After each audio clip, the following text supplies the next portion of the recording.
This is Super Yacht News with E. Sisman. Hi, welcome back to the channel. Now, if you are an OG subscriber of the channel, you may remember our reporting on the largest divorce battle in UK history concerning Farhad Akhmedov, owner of Yacht Luna, and his now ex-wife Tatyana Akhmedova.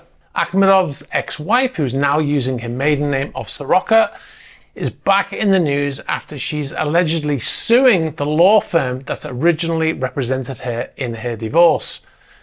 Now, in 2016, she was involved in Britain's largest ever divorce settlements, as I said, the court initially awarding her £453 million sterling, which was about $600 million, approximately half of her husband's fortune. However, Mr. Akhmedov refused to pay and then went on to hide his wealth in a number of different ways by moving money, massive amounts of money from one bank to another, and he's moving assets all over the world, including the 115 metre or 377 foot yacht Yacht Luna, which was originally built for Roman Abramovich and sold to Akhmedov late, I think it was 2014. Now, the yacht was later arrested in Dubai, but it spent, the whole case took about 5 years, and Mr. Akhmedov never paid the amount of £453 million to Miss Akhmedova. Now, technically she did win the case, but they agreed on a settlement, which we'll go into in a minute. Now, the reason why we're talking about this is the Daily Mail has run a story. This is the title of the piece, by the way, the longest title ever. So the title is Russian Oligarch's Wife, who won Britain's biggest divorce payout of €450 million, sues the lawyers who won her the massive settlement for £600 million because they didn't bag her ex-husband's 377-foot super yacht that was originally built for Roman Abramovich. And breathe. That's the title of the story.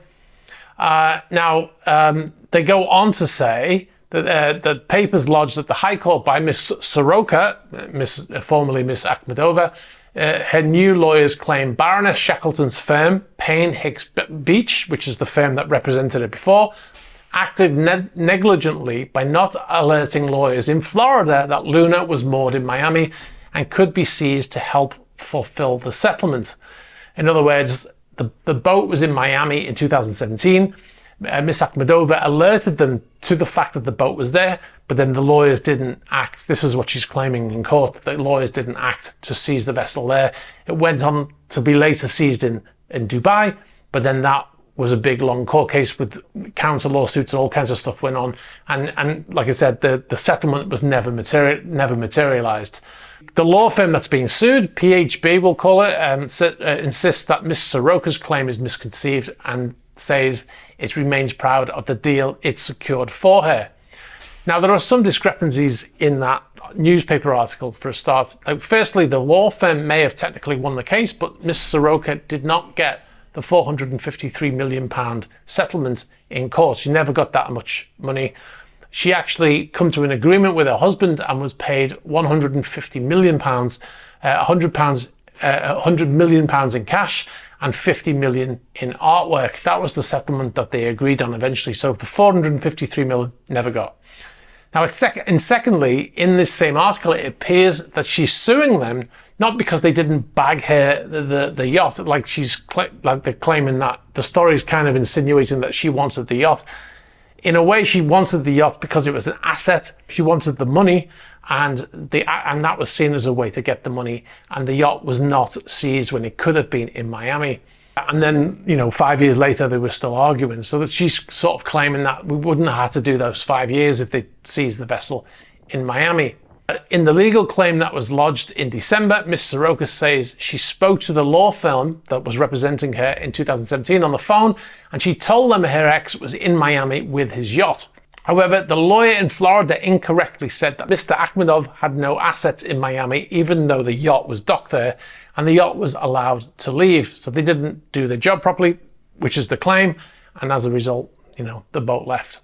So she's now claiming in the lawsuit that well in excess of 10 million, but they're sort of suggesting in that article that she's claiming, hundreds of millions, including money that she had to give to the financial backers, Burford Capital. They're the ones that financed her a lawsuit against her ex-husband.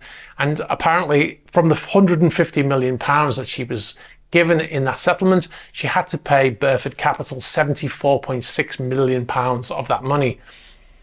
So like I said, she's now claiming that back plus other money plus interests, and it works out at almost £600 million apparently.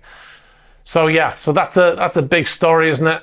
We will, of course, follow that story. Like I said, there seems to be some discrepancies in that story there, or maybe it's just sensationalizing the story, which I don't think it really needs with the amount of money that's involved in that case.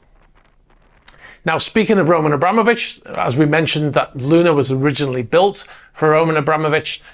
He recently took the EU to court and tried to get his sanctions overturned that were placed on him by the EU. Like I said, the former Chelsea owner lost his legal bid to overturn sanctions imposed by the European Union over his role in Russia's invasion of Ukraine.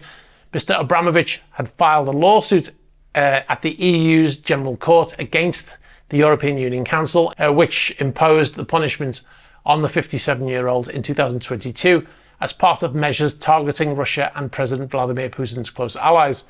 The judge, in a rather nonchalant way, read out his findings in the court last week, as you can see in the video here. Interesting the way he reads it out and just closes that book. Dans l'affaire T313/22 Roman Arkadievich Abramovich contre Conseil de l'Union européenne, le tribunal déclare et arrête. Premièrement, le recours est rejeté. Deuxièmement, M. Roman Arkadievich Abramovich supportera ses propres dépens ainsi que ceux exposés par le Conseil de l'Union européenne. Troisièmement, la Commission européenne supportera ses propres dépens. All right, we'll move on. We've got a YotSpot here. We've got some more photographs of Liva sailing through Panama Canal. This is the same transit they were making when we posted the last photographs.